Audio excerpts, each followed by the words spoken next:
नमस्कार, स्वागत है आप सभी का कालचक्र में। मैं हूं विपनेश माथुर और मेरे साथ हैं प्रश्न कुंडली विशेषज्ञ पंडित सुरेश पांडे जी। पंडित जी, बहुत बहुत स्वागत है। धन्यवाद। शादी क्यों टूटी, धोखा क्यों मिला, तलाक क्यों हुआ, दूसरा विवाह क्यों हुआ, हर सवाल का जवाब जानने के लिए जरूर देखिए कालचक्र।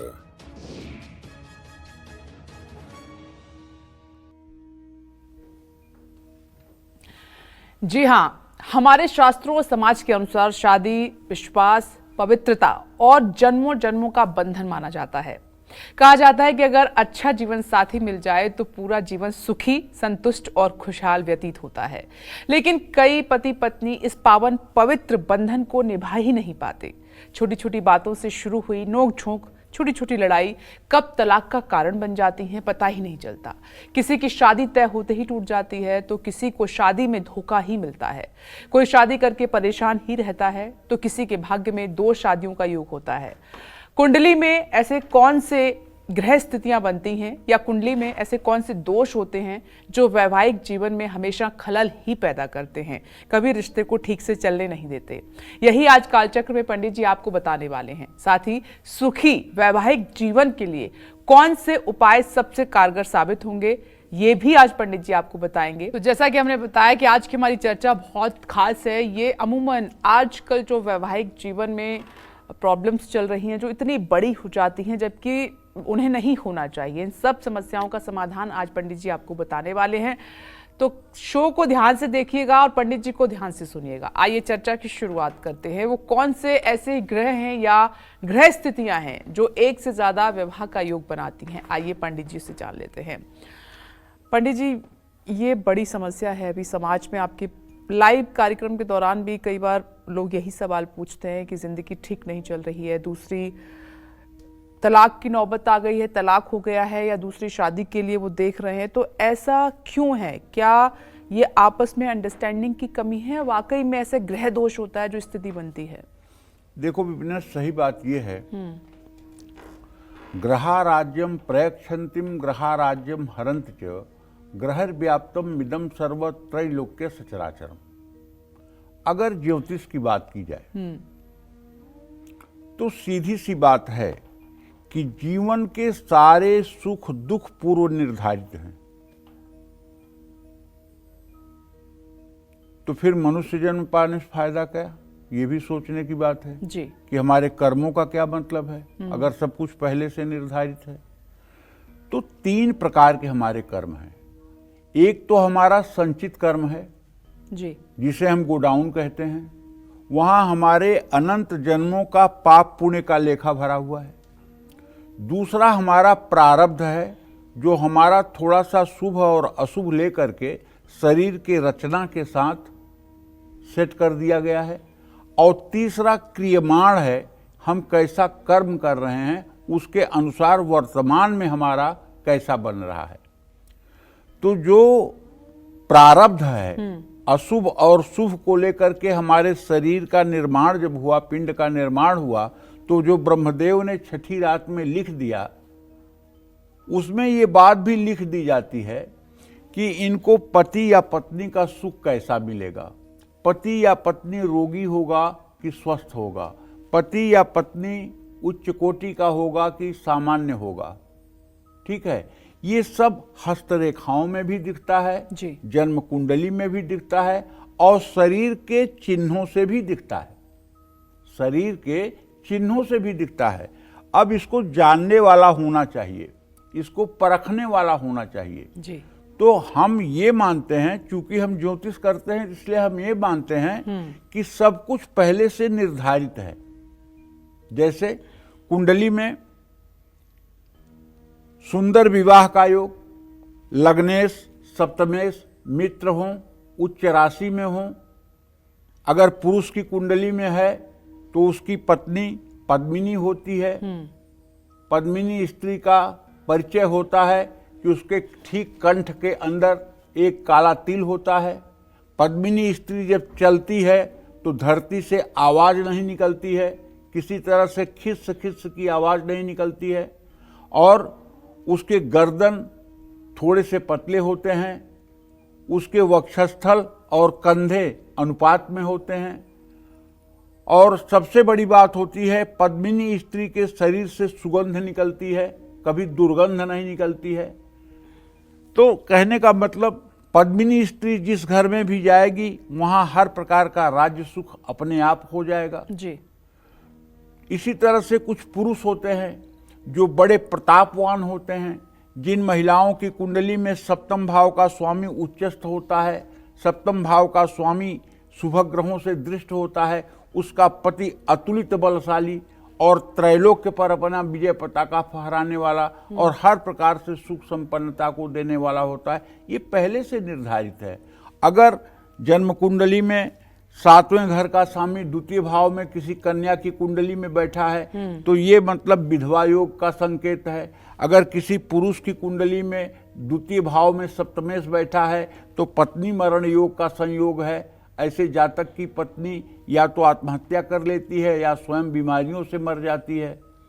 तो इस तरह से बहुत से ऐसी बातें हैं, आपके प्रश्नों के जवाब में मैं बताना चाहूंगा जो पूर्व निर्धारित हैं। बृहत पाराशर होरा शास्त्र में 20वें चैप्टर में खुद महर्षि पाराशर लिखते हैं, कलत्रपो विनाश्वर्ष व्यखष्टाष्टम व्यय स्थितः रोगिणी कुर्ते नारी तथा तुंगादिकम बिना। मतलब अगर विवाह भाव का स्वामी 6ठे 8वें 12वें स्थान में हो जाए और पापग्रहों से देखा जाए तो अगर पुरुष की कुंडली में है तो उसकी पत्नी आजीवन बीमार रहती है, और अगर पत्नी की कुंडली में है, स्त्री की लड़की की कुंडली में है तो उसका पति आजीवन बीमार रहता है। तो कहने का तात्पर्य यह है कि कुंडली का पहला भाव मनुष्य के व्यक्तित्व से स्वयं से संबंधित होता है, 5वां भाव प्यार को दर्शाता है, 7वां भाव जीवन साथी को दर्शाता है, 9वां भाव वैवाहिक जीवन को दर्शाता है, कुंडली का 11वां भाव सभी इच्छाओं की पूर्ति को दर्शाता है। तो सप्तम स्थान के स्वामी के साथ 7वें घर का जो स्वामी है उसके साथ यदि मंगल, राहु, केतु, शनि या सूर्य खुद नीच का होकर 6ठे 8वें या 12वें भाव में हो जाए तो जीवन साथी के मृत्यु का कारण बनता है और ऐसे व्यक्ति के दूसरे विवाह का योग बनता है।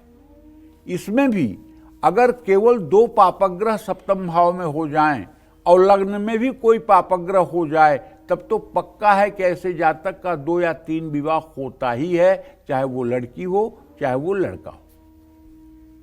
इसी तरह से लग्ने बेच पाताले जामित्रे चाष्टमे कुजौ भर्ता पत्नी विनाशाय पत्नी भर्ता विनाशकृत। लग्न में चतुर्थ, सप्तम, अष्टम और द्वादश भाव में यदि मंगल हो जाए और जीवन साथी की कुंडली में मंगल की ये स्थिति न हो और मंगल का दोष परिहार न हो रहा हो तब भी 1 से अधिक विवाह की संभावनाएं बन जाती हैं।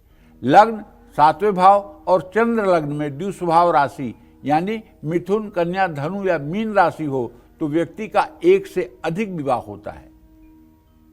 लग्न का स्वामी 12वें भाव में और दूसरे भाव का स्वामी मंगल, शनि, राहु, केतु के साथ बैठा हो या 7वें भाव में कोई पापग्रह बैठा हो तो 2 या 2 से ज्यादा विवाह के योग बनते हैं। धन स्थान माने ये पत्नी और पति का मारक स्थान है। जैसे लग्न से अष्टम स्थान किसी का मृत्यु स्थान होता है उसी तरह से 7वें भाव से दूसरा भाव जो होता है वो जीवन साथी का मृत्यु स्थान होता है। इसको गौर से देखना चाहिए। कालिदास काव्यामृतम में और उत्तर कालामृत में स्पष्ट रूप से ये लिखा हुआ है कि यदि सप्तमेश द्वितीय भाव में जाएगा तो वो जिस ग्रह के स्थान में रहेगा उसकी दशा, महादशा, अंतरदशा आने पर निश्चित रूप से वो जीवन साथी का वियोग करेगा। या द्वितीय भाव में अनेक पापग्रह हों, द्वितीय भाव का स्वामी भी पापग्रहों से घिरा हो तो ऐसे लोगों के 2 से 3 विवाह होते हैं तब भी विवाह का पूरा सुख नहीं मिलता है। जय मां विंध्यवासिनी। तो उम्मीद करते हैं कि आज पंडित जी को सुनने के बाद अगर आपके शादीशुदा जिंदगी में, आपकी मैरिड लाइफ में कुछ परेशानियां चल रही हैं तो आप उनमें सुधार करेंगे और छोटी छोटी प्रॉब्लम्स को आप दूर करने की कोशिश करेंगे ताकि ये इतनी बड़ी ना हो जाए कि दो जिंदगियों को अलग कर दें। बहुत कोशिशों के बाद भी शादी का तय ना होना या शादी का बार बार तय होकर टूट जाना किन ग्रहों की वजह से होता है? ऐसे कौन से योग बनते हैं जो शादी में बार बार रुकावटें डालते हैं? आइए पंडित जी से जान लेते हैं। पंडित जी, ये भी अमूमन प्रश्न आपके सामने आता ही है, हर बार आता है कि रिश्ते आ रहे हैं, तय भी हो जाते हैं, सगाई तक हो जाती है, लेकिन टूट जाते हैं। ये नौबत क्यों आती है? ये नौबत इसलिए आती है कि विवाह का कारक ग्रह शुक्र है। विवाह का कारक ग्रह शुक्र है। अगर शुक्र जन्म कुंडली में अस्त होगा, माने सूर्य के साथ होगा और 12 डिग्री के अंतर्गत होगा तो अस्त होगा, तो विवाह का कारक और काम का कारक दोनों का कारक शुक्र है। अगर शुक्र अस्त होगा तो वैवाहिक जीवन की चर्चा भी नहीं होगी। पहली बात ध्यान देने की है। दूसरी बात, यदि बृहस्पति 7वें भाव में होगा या शनि 7वें भाव को दृष्टि से देखेगा, तब भी ऐसे लोगों के विवाह में महाविलंब होता है। ऐसे लोगों का विवाह 30वें, 33वें, 36वें वर्ष तक होता है। तो कुंडली में 7वें भाव का स्वामी किसी नीच ग्रह के साथ अगर 6वें, 8वें और 12वें भाव में बैठा हो तो जल्दी शादी ही तय नहीं होती है। और दूसरे भाव का स्वामी अकेला 7वें भाव में हो या शनि 5वें या 10वें भाव में वक्री या नीच राशि में हो तो शादी होकर टूट जाती है। यहाँ 5वें भाव में शनि को मैं क्यों कह रहा हूं? जब 5वें भाव में शनि होगा तो 7वें भाव पर उसकी पूरी दृष्टि होगी, इसलिए ऐसा होगा। श्रवण नक्षत्र का जन्म हो और कुंडली में मंगल शनि का योग बने तो शादी तय होने के बाद बहुत आसानी से टूट जाती है। मूल नक्षत्र में जन्म हो, गुरु सिंह राशि में हो तो भी शादी तय होकर टूट जाती है। जन्म नक्षत्र से 7वें, 12वें और 17वें, 22वें और 27वें नक्षत्र में सूर्य हों तो शादी जुड़कर टूट जाती है। ये सब चीजें भी ध्यान देने की हैं, लेकिन कुछ बातें इस समय हैं। इस समय मतलब जो समय चल रहा है, आज के 40-50 साल के पहले तक ये योग तो जन्म जन्मांतर से होते थे। तो 40-50 साल के पहले जीवन साथी का वियोग होता था। पत्नी मर जाती थी, पति मर जाता था। पत्नी मर जाती थी तो पति का दूसरा विवाह हो जाता था। पति मर जाता था तो पत्नी वैसे ही रह जाती थी, जो हमारे समाज की स्थिति थी। कहने का मतलब ये था कि तलाक नाम का कोई चीज 50 साल के पहले तक इस देश में कम से कम नहीं था। ये पश्चिमी सभ्यता के कारण यहाँ पर ये तलाक, डिवोर्स, ये सब चीजें प्रचलित हुई हैं। ऐसा नहीं है कि पहले वैवाहिक जीवन में तनाव नहीं होता था, होता था। अगर लग्नेश और सप्तमेश दोनों परस्पर 6ठे 8वें बैठेंगे तो कभी भी मैरिड लाइफ बहुत स्मूथ नहीं होगी, लेकिन पहले ऐसा होने पर भी विवाह पूरा चलता था। और अब क्योंकि लोगों के ऊपर समाज का डर समाप्त हो गया है, समाज का भय समाप्त हो गया है, लोग स्वेच्छाचारी हो गए हैं, इसलिए छोटी छोटी बातों पर तलाक ले रहे हैं। मैं तो ऐसे लोगों को भी जानता हूं कि जिनकी पत्नी अच्छी है, जिनका बेटा सुंदर है, इसके बाद उनको कोई दूसरी सुंदरी मिल गई। अब दूसरी सुंदरी से इतना प्रभावित हो गए कि पत्नी को, बेटे को इस तरह से हैरेसमेंट करने लगे कि तलाक की स्थिति बन जाए और उनकी वो मुराद पूरी हो जाए। तो कहने का मतलब यह है कि इस समय जो पश्चिमी सभ्यता का अंधा अनुकरण हो रहा है, इसके कारण ज्योतिष भी कुछ नहीं बता सकता कि कब क्या होने वाला है, कब कैसे होगा। तो कुछ चीजें तो हैं जो प्रारब्ध से निश्चित हैं, जैसे सप्तमे तु स्थिते शुक्रे अतीव कामी भवे नरः, यत्र कुत्र स्थिते पाप युते स्त्री मरणम भवेत। यदि शुक्र कहीं भी अच्छी स्थिति में है या सप्तम स्थान में है तो पुरुष हो या स्त्री वो अतीव कामी होगा। लेकिन यदि वही पापक ग्रहों के साथ छठवें, आठवें, 12वें भाव में होगा तो अगर पति की कुंडली में है तो पत्नी का मरण योग, और अगर पत्नी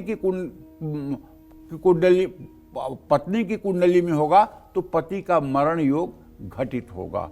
इन सब चीज़ों का भी ध्यान देना चाहिए और इन ग्रहों का उपाय करने के बाद एकदम से राहत मिल जाती है। ऐसा नहीं कि उपाय करने के बाद आराम नहीं मिलता है। अगर ऐसे कुछ योग हैं तो उनका उपाय करने के बाद निश्चित रूप से 100% लाभ मिल जाता है। जय मां विंध्यवासिनी। चलिए डिस्कशन को आगे बढ़ाते हैं और बात करते हैं। मैरिड लाइफ में छोटी मोटी मिसअंडरस्टैंडिंग और आर्ग्यूमेंट्स तो आम बात है, लेकिन अगर यही छोटी बातें आगे चलकर तलाक की नौबत ले आएं या फिर सब कुछ ठीक होते हुए भी एकाएक तलाक जैसी स्थिति पैदा हो जाए तो इसमें कपल्स के नेचर के साथ साथ कौन सी ग्रह स्थितियां और अशुभ योग जिम्मेदार होते हैं? आइए पंडित जी से अब ये जानने की कोशिश करते हैं। पंडित जी, क्या रिश्ते खराब होने का एक कारण गुस्सा भी है? क्योंकि अमूमन गुस्से में इंसान वो कर जाता है जिससे पछतावा होता है, लेकिन तब तक बहुत कुछ खराब हो जाता है, फिर उसको समेटना संभालना मुश्किल हो जाता है। ग्रह स्थिति तो है, लेकिन जैसा कि आप कहते हैं कि काफ़ी हद तक इंसान खुद भी चीज़ें संभाल सकता है अगर कोशिश करे तो। गोस्वामी तुलसीदास जी लिखे हैं रामचरितमानस में, कई परत्र दुख पावई सिर धुन धुनि पछताय, काल ही कर्म ही ईश्वर ही मिथ्या दोष लगाए। आदमी खुद गलत काम करता है और जब परिणाम बुरा आता है तो सिर पटक पटक करके पछतावा करता है और काल को, कर्म को, भगवान को दोषी देता है। कई परत्र दुख पावई सिर धुन धुनि पछताए, काल ही कर्म ही ईश्वर ही मिथ्या दोष लगाए। मतलब कहेगा कि समय साथ नहीं दे रहा है, भाग्य साथ नहीं दे रहा है, भगवान ऐसा ही चाहता था। ऐसा कुछ नहीं है। आपके कर्म बहुत चीजों पर डिपेंड करते हैं कि आप कैसा कर रहे हैं। ये भी बात है कि आप कैसा कर रहे हैं। ये क्रियमाण कर्म की जो मैंने चर्चा की है वो कर्म आप कैसा कर रहे हैं, कितना आप जीवन संगिनी के प्रति वफादार हैं। देखो, जब मतलब कि पाणी ग्रहण संस्कार सनातन धर्म में होता है तो पति का हाथ नीचे और पत्नी का हाथ ऊपर रहता है। पति पत्नी के हाथ को ऐसे स्वीकार करता है जी। जब तुमने हाथ को ऐसे स्वीकार किया है तो जिम्मेदारी को तुमने स्वीकार किया है। और वहां पर ब्रह्मा, विष्णु, महेश, नवग्रह, वरुण, कुबेर, अर्यमा, सारे देवताओं का आवाहन रहता है। दोनों पक्ष के ब्राह्मण रहते हैं, माता पिता साक्षी रहते हैं, ध्रुवतारा साक्षी होता है। इस पाणी ग्रहण संस्कार को निभाने के लिए चाहे जिन कठिनाइयों से आपको गुजरना पड़े, आपको ये करना चाहिए। देखो, एक चीज आपने देखा होगा कि जब शादी होती है तो सिंदूर दान के पहले एक लड़की का भाई जो है वो धान की कील, धान का लावा जो है वो मतलब कि लड़के के हाथ पे डालता है और वही लावा पंडित जी लोग अपने हाथ में लेकर के हवन में डालते हैं जी। धान का ही लावा क्यों लगाया जाता है? मखाने का लावा भी बड़े बड़े अमीर हैं, मखाने का लावा यूज कर सकते हैं और दूसरा कोई लावा यूज कर सकते हैं। लेकिन अटक से कटक तक, कन्याकुमारी से कश्मीर तक जहां भी ब्रह्म विवाह की पद्धति है वहां धान की कील, धान के लावे का ही प्रयोग होता है। क्यों? लड़की का भाई ये लड़के को संदेश देना चाहता है कि जिस तरह से ये धान गरम तपती हुई बालू में गया है और जला है, लेकिन इसकी भूसी ने इसका साथ नहीं छोड़ा है, उसी तरह तुम अग्नि परीक्षा में भी अगर जाओगे तो ये मेरी बहन जिस तरह से भूसी चिपकी हुई है उस तरह से ये तुम्हारे जीवन में चिपकी रहेगी, ये तुम्हारा साथ नहीं छोड़ेगी। ये छोटी छोटी बातें सनातन धर्म में एक प्रकार की शिक्षाप्रद बातें हैं। इनको अगर हम ध्यान से देखें तो जी बिल्कुल। समझ रहे हो? तो कहने का मतलब यह है कि किसी की कुंडली में लग्न का स्वामी सप्तम भाव का स्वामी और चंद्रमा अगर विपरीत स्थिति में हैं तो तलाक का योग बनेगा। कुंडली में 7वें भाव का स्वामी 6ठे या 12वें भाव में होगा तो पति पत्नी के अलग अलग होने के प्रबल योग बन जाते हैं। सूर्य, राहु, शनि और 7वें भाव में हो तो इन सब पर शुक्र का प्रभाव हो तो तलाक का योग बनता है। शुक्र की दृष्टि 12वें भाव पर पड़ रही हो तो भी तलाक का योग बनता है। कुंडली में सप्तमेश या 12वें भाव का राशि संबंध हो तब भी तलाक का योग बनता है। चौथे भाव या 7वें भाव का स्वामी का 6ठे, 8वें, 12वें भाव में स्थिति हो तो भी तलाक का योग बनता है। चौथे भाव में पापक ग्रहों की दृष्टि हो या पापक ग्रह बैठे हों तो तलाक का योग बनता है। कुंडली में शुक्र के साथ 6ठे, 8वें और 12वें भाव में पापक ग्रह हों संबंध टूटने का योग बनता है।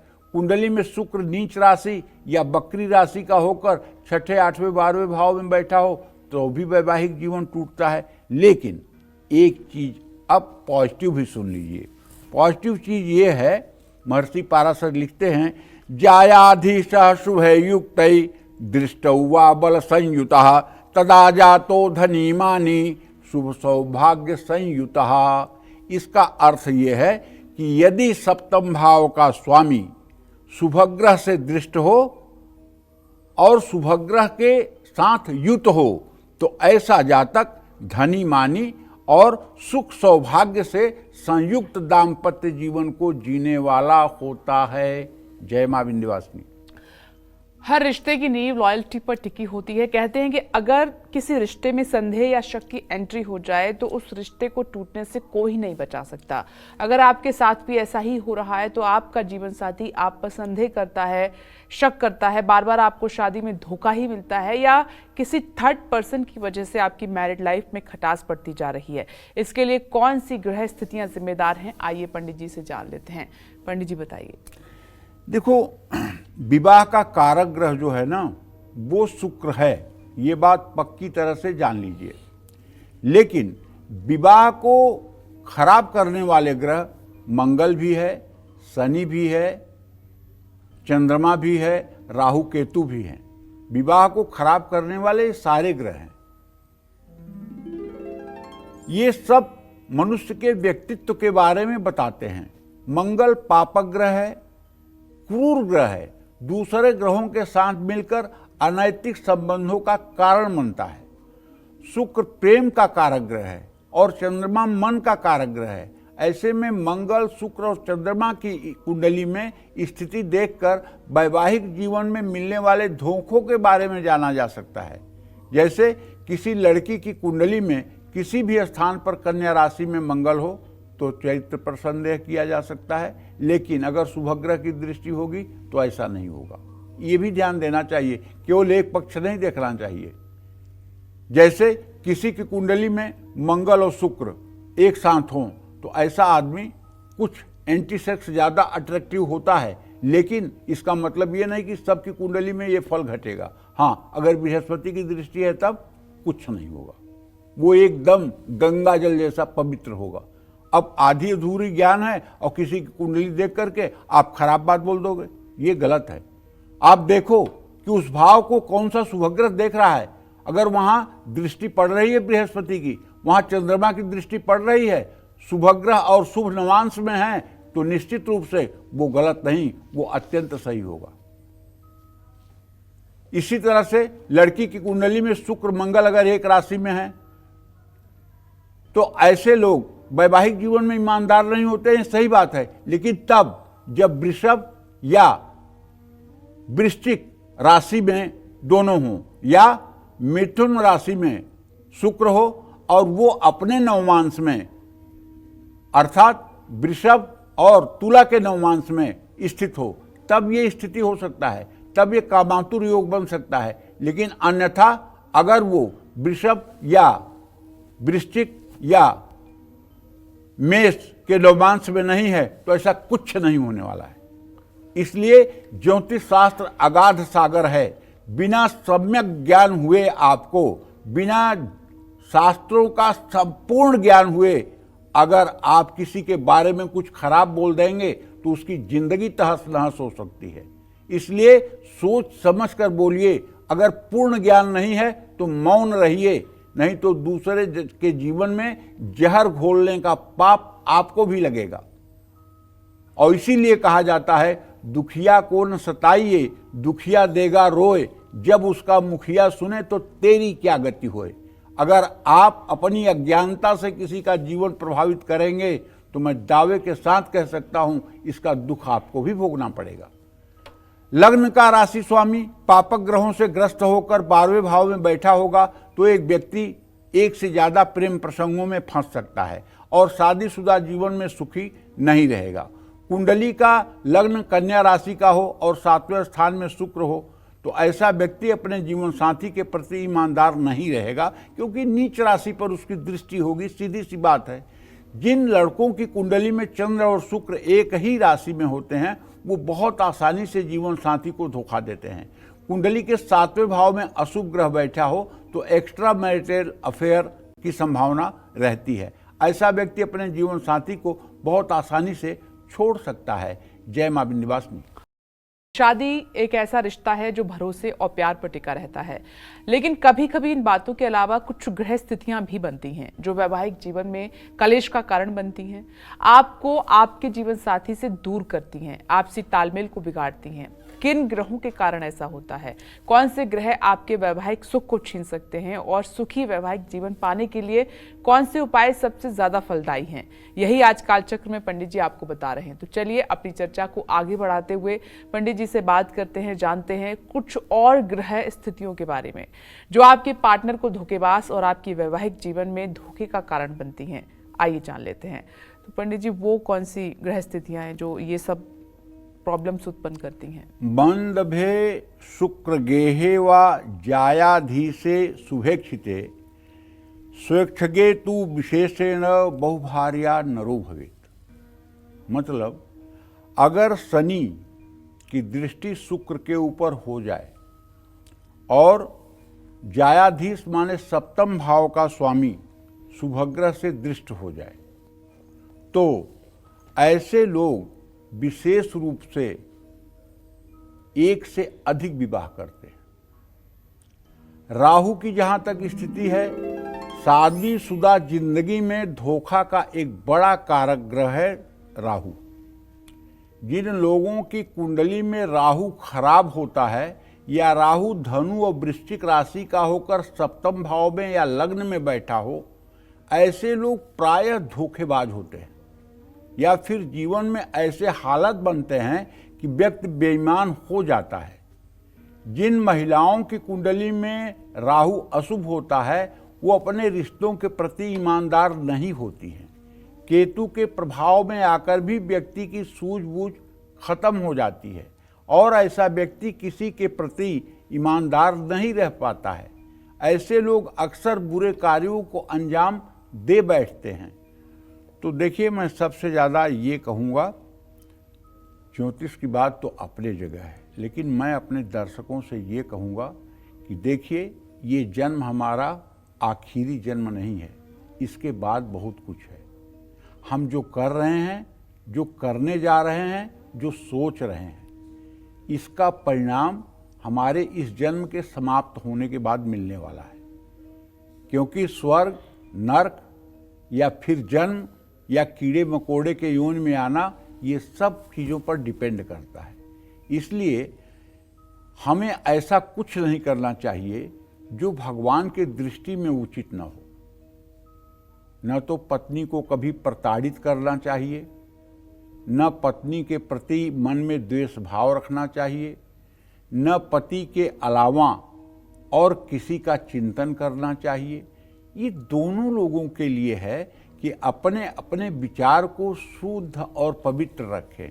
शुद्ध और पवित्र आप तभी रख सकते हैं जब आप अपने शास्त्रों का स्वाध्याय करेंगे, अपने बुजुर्गों का कहना मानेंगे और किसी संत महात्मा के सत्संग को सुनेंगे, अपने धार्मिक ग्रंथों का अध्ययन करेंगे, व्रत करेंगे, पूजा पाठ में रुचि रखेंगे और 3 चीज का आपको डर जब होगा तो आप सही रहेंगे। वो डर कौन सा है? एक तो भगवान का डर, दूसरे अपने धर्म का डर और तीसरे अपने गुरु का डर। ये 3 डर अगर आपके जीवन में रहेगा तो आपसे कोई गलती नहीं होगी। जय मां विंध्यवासिनी। कुछ लोगों की आजीवन शादी नहीं होती, तो क्या ऐसे में इसके पीछे भी कोई ग्रहों का खेल है? अगर है तो कौन से ग्रह इसके लिए जिम्मेदार हैं और ऐसा क्यों होता है, आइए जान लेते हैं। पंडित जी बताएं। देखो, ये तो काफी रिसर्च का विषय है, अभी कहीं कहीं मेरी भी बुद्धि जा कर के खत्म हो जाती है। कल मैंने 2 ऐसी मतलब कि महिलाओं की कुंडली देखी जी, जो मतलब पूरे इंडिया में फेमस हैं, पूरे भारत में जिनका नाम लिया जाए तो सब जानते हैं, और उन्हें पद्मश्री अवार्ड भी मिला हुआ है। उनकी कुंडली इतनी अच्छी है कि 4 ग्रह उच्च के हैं और सब उच्चांशक में हैं, और दोनों बहुत उच्च कोट की नृत्यांगना हैं।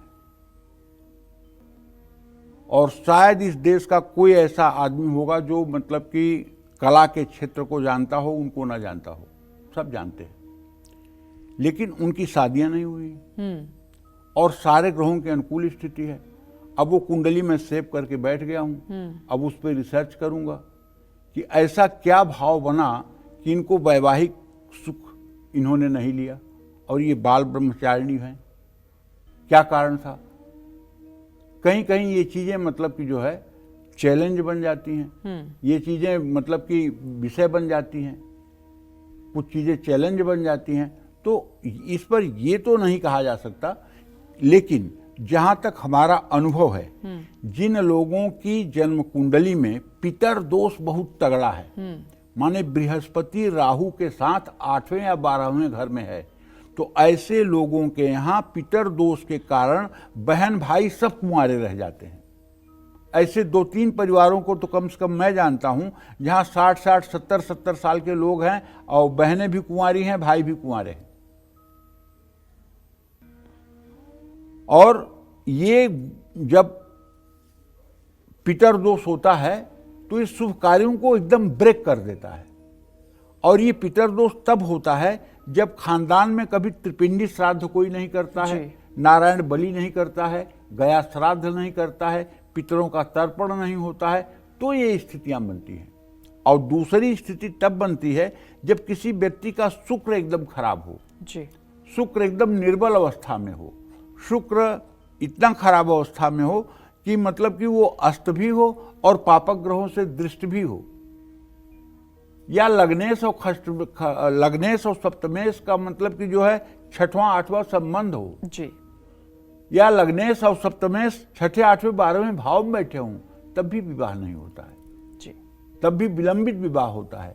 लेकिन अभी मैं दावे के साथ कह सकता हूं कि आप भी अगर ज्योतिष में रुचि रखते हैं तो अभी बहुत रिसर्च करने की जरूरत है कि शादी क्यों जीवन भर नहीं होती, इसके लिए बहुत रिसर्च की जरूरत है।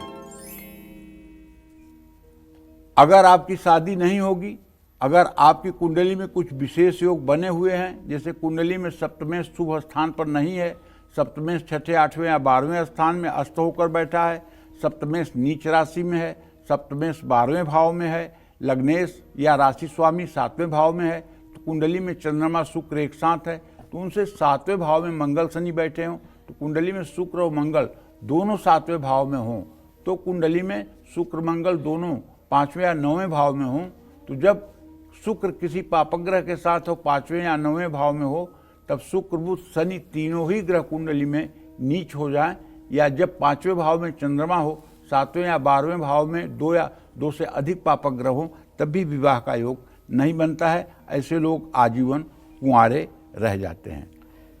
और इस विषय में एक बात कहना चाहूँगा कि देखिए, ये तो हमारा प्रारब्ध है, लेकिन अगर कन्याएं भगवान शिव की आराधना, जैसे एक बड़ा ही अशुभ योग होता है कुंडली में, विषकन्या योग। विषकन्या योग प्रायः जिन लड़कियों की कुंडली में होता है, वो लड़कियां कभी वैवाहिक जीवन में सुखी नहीं रह पाती हैं। और जिन पुरुषों की कुंडली में पत्नी मरण योग होता है, वो चाहे 2 से 3 शादियां भी कर लें तब भी उनकी पत्नियां प्रायः बीमार और अस्वस्थ ही रहती हैं। तो अगर इन चीज़ों को आप जान गए हैं या आपको पता है तो लड़कियों को चाहिए कि भगवान शिव की आराधना करें, सोमवार का व्रत करके और शिवलिंग की पूजा करके रुद्राक्ष की माला पर नमः शिवाय का अनवरत घंटे 2 घंटे जप करें। और पुरुषों को चाहिए कि दुर्गा सप्तशती में जो अर्गला स्तोत्र है उसका एक मंत्र है, पत्नीम मनोरमाम देहि मनोवृत्तानुसारिणीम तारिणीम दुर्ग संसार सागरस्य कुलोद्भवाम। इस मंत्र का 10 माला जप कम से कम 125 दिन अवश्य करें। आपको एक बात बताएं, आश्चर्य होगा, कर्दम ऋषि थे, ब्रह्मा के पुत्र थे, उन्होंने 10,000 वर्ष तक तपस्या की और घोर तपस्या की भगवान विष्णु के लिए। भगवान विष्णु प्रकट हुए, बोले वरम ब्रूहि, वरदान मांगो। तो मालूम है आपको कर्दम ऋषि ने क्या मांगा था वरदान? 10,000 वर्ष की तपस्या के बाद कहा था कि मेरे योग्य एक पत्नी की व्यवस्था कर दीजिए। अगर आप प्रसन्न हैं तो मेरे योग्य एक पत्नी की व्यवस्था कर दीजिए। कहन कुछ और, कहन कुछ और की इच्छा नहीं है, मेरे योग्य एक पत्नी की व्यवस्था कर दीजिए। भगवान ने कहा ठीक है।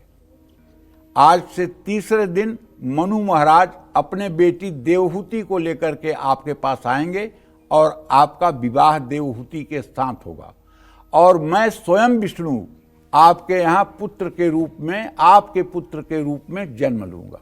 तो आप सोचिए, 10,000 वर्ष तपस्या करके पत्नी के लिए तब वरदान मांगा जा रहा है। यहाँ आजकल के लड़के 4 घंटे में तपस्या करने वाले हैं। पत्नी अच्छी प्राप्त हो इसके लिए अगर पत्नी सोमवार का व्रत कर सकती है तो आपको भी तो कुछ तपस्या करना चाहिए, आपको भी तो कुछ पूजा पाठ करना चाहिए कि जीवन संगिनी अच्छी मिले। नहीं, अरे हाँ, औरत के लिए तपस्या करेंगे, शादी होने के लिए पूजा करेंगे, अरे इसमें शर्म की क्या बात है? अच्छी जीवन संगिनी मिलते ही जीवन स्वर्ग हो जाएगा। बाणी रसवती यस्य भार्या पुत्रवती सती लक्ष्मी दानवती यस्य सफलम तस्य जीवनम। बाणी रसवती यस्य, जिसके बाणी में मिठास हो, भार्या पुत्रवती सती, जिसकी पत्नी संतान से युक्त और पतिव्रता हो, लक्ष्मी दानवती यस्य, जिसके पास इतना धन हो कि उसका दान किया जा सके, सफलम तस्य जीवनम, वो यहीं पर स्वर्ग का सुख भोग रहा है। भाई आगे स्वर्ग की बात मत करिए, यहीं उसके लिए स्वर्ग का सुख मिल रहा है। जय मां विंध्यवासिनी। मैरिड लाइफ को सुखी बनाने के लिए हमें कौन से उपाय करने चाहिए, खासकर तब जब ये कलेश और परेशानियां मांगलिक दोष के कारण उत्पन्न हुई हों? आइए जानते हैं, पंडित जी बताएं। देखिए, माँ दुर्गा और भगवान गणेश की नियमित पूजा करनी चाहिए। मंगलवार को राहु केतु का घर में हवन करना चाहिए। पुरुषों को चाहिए कि हनुमान चालीसा का नित्य निरंतर पाठ करें। दुर्गा चालीसा और विंध्येश्वरी चालीसा का पाठ फायदेमंद होगा। मांगलिक दोष के कारण वैवाहिक जीवन में कलेश है तो क्या करना चाहिए? घर में पति पत्नी दोनों हनुमान चालीसा का पाठ कर लें। 108 बार ओम भौम भौमाय नमः इस मंत्र का जप करें या ओम अंग अंगारकाय नमः इस मंत्र का जप करें। मंगल दोष की शांति के लिए ओम अग्निर्मूर्धा दिवह ककुत्पति पृथिव्या एवं अपागोंग रेतागोंग से जिनवती इस मंत्र का 50,000 मंत्र जप 12 ब्राह्मणों द्वारा एक दिन में मंगलवार को कराएं। हवन तर्पण मार्जन करवाएं और ब्राह्मणों को भोजन करवाएं। और 5 किलो गेहूं का आटा, 1 किलो गुड़, 3 मीटर लाल कपड़ा, 1 किलो मसूर की दाल, ये सारी वस्तुएं इकट्ठा करके लाल चंदन की लकड़ी के साथ मंगलवार को किसी ब्राह्मण को दान कर दें। ये भी मंगल का दान आपके लिए बहुत फायदेमंद होगा। जय मां विंध्यवासिनी। चलिए पंडित जी से जानते हैं कुंडली में बनने वाले उन दोषों के बारे में जो वैवाहिक जीवन में कलेश पैदा करते हैं, और इन दोषों से बचने के उपाय भी पंडित जी से जान लेते हैं। पंडित जी बताइए। देखिए, केंद्राधिपति दोष के कारण आपके वैवाहिक जीवन में कलेश हो सकता है। केंद्राधिपति दोष क्या होता है भाई? जैसे मिथुन लग्न हो, कन्या लग्न हो, धनु लग्न हो या मीन लग्न हो, तो केंद्राधिपति दोष जो है बुध और बृहस्पति को लगता है। बुध, बृहस्पति, शुक्र और चंद्रमा जब ये 4 ग्रह केंद्रों के स्वामी होते हैं तो केंद्राधिपत्य दोष लगता है। ठीक है। केंद्राधिपतयः सौम्या शुभम नैवम दिशन्तु च क्रूरा नैवम अशुभम कुर्यु कोणपौ शुभदायकौ। और यदि इन्हीं केंद्रों का स्वामी कोई पापग्रह हो जाए, जैसे शनि हो जाए या मंगल हो जाए, तो आप पक्का मानिए कि उसकी दशा, महादशा, अंतरदशा में कोई बुरा फल नहीं होगा। ये भी एक पक्की बात है। तो ऐसे में अगर आपके जीवन में कलेश है, तो आपकी अगर शादीशुदा जिंदगी है तो आपको पति पत्नी दोनों को शिव मंदिर में साथ जाना चाहिए और भगवान शिव की पूजा आराधना करनी चाहिए। और भगवान विष्णु का मंत्र ओम नमो नारायणाय नमः, इस मंत्र का भी यथासंभव जप करना चाहिए। यदि पितरदोष के कारण वैवाहिक जीवन में कलेश है तो हर रोज घर में बनी पहली रोटी गाय को, कौवे को, कुत्ते को खिलाना चाहिए। हर रोज पंछियों को दाना डालना चाहिए और अपने पितरों का तर्पण और पूजन करना चाहिए। पितृदोष के निवारण के लिए पूजा करानी चाहिए, त्रिपिंडी श्राद्ध कराना चाहिए, नारायण बलि करानी चाहिए और अमावस्या के दिन गाय को हरा चारा खिलाना चाहिए। किसी असहाय व्यक्ति की मदद करनी चाहिए। अगर राहु गुरु के साथ है तो ऐसे में इस चंडाल योग में वैवाहिक जीवन में कलेश है तो हर रोज पति पत्नी गायत्री मंत्र का जप करें और हो सके तो सुबह शाम 108 बार गायत्री मंत्र से आम की लकड़ियां तांबे के हवन कुंड में जलाकर गाय के घी से हवन करें। गुरुवार का व्रत रखें। गुरुवार को गाय को चने की दाल और गुड़ खिलाएं। राहु और बृहस्पति के मंत्रों का यथासंभव जप करें। जय मां विंध्यवासिनी। पंडित जी, ये तो ग्रह स्थिति की बात हुई, ग्रह दोष की बात हुई। उससे हटके आप जो आज की युवा पीढ़ी है या जो मैरिड कपल्स हैं, उनको क्या राय देना चाहेंगे कि ये नौबत ना आए कि रिश्ता खत्म होने की कगार तक पहुंच जाए? बस दो बात कहना चाहूँगा। लड़कों से कहना चाहूँगा कि शादी के बाद पत्नी तुम्हारी जिम्मेदारी है, ममाज बॉय मत बनो। शादी के बाद माँ का आंचल पकड़कर मत बैठो। शादी के बाद माँ के कहने में आकर के पत्नी का उत्पीड़न मत करो। पत्नी को समय दो, पत्नी को प्यार करो, पत्नी का विश्वास जीतो। सीता को विश्वास था कि राम जहाँ भी रहेगा वहाँ मैं सुरक्षित रहूंगी, तो वो राजा जनक की बेटी और दशरथ की बहू होते हुए भी जंगल जाना उन्होंने स्वीकार कर लिया। जंगल में न वहाँ शौचालय था और न वहाँ मतलब कि जो है शयन कक्ष था। उस कष्ट में सीता ने जाना, राम के साथ विश्वास कर लिया। लेकिन आज के राम जो हैं वो माता पिता कहते हैं अब तुम अलग हो जाओ, इसलिए अलग हो जाओ ताकि दहेज का केस हो तो सास ससुर न फंसे और तुम भाग करके फिर माँ बाप के पास आ जाओ। तो लड़कों से ये कहना चाहता हूँ, पत्नी के प्रति अपने उत्तरदायित्व को समझें। और लड़कियों से ये कहना चाहता हूँ, हे माताजी लोग, आप लोग जब मायके से चली आई हैं तो 24 घंटे टेलीफोन करके अपने माँ से गाइडलाइन मत लीजिए कि अब बुढ़िया को चाय बना के देना है, अब बुढ़वा खूसट को चाय बना के देना है, और सारी राय जो है मायके से मत लीजिए। अपनी छोटी छोटी बात अपने मायके में मत कहिए, छोटी छोटी बातों को मायके में मत समझाइए। अपने वैवाहिक जीवन को समरस बनाइए। दोनों अपने वैवाहिक जीवन को समरस बनाइए। न आप अपने माँ बाप के इन्फ्लुएंस में आइए और न लड़के को ही अपने माँ बाप के इन्फ्लुएंस में आकर के हाँ, माँ बाप की सेवा करनी चाहिए, लेकिन माँ कहे कि लड़की को ऐसे रखो वैसे रखो, ना, बिल्कुल नहीं, क्योंकि हमने धर्म के साथ उसे स्वीकार किया है। जय माँ विंध्यवासिनी। चलिए, अब बारी है आज की हमारी स्पेशल कुंडली विजेता की, और वो कौन है जानते हैं पंडित जी से। पंडित जी बताइए।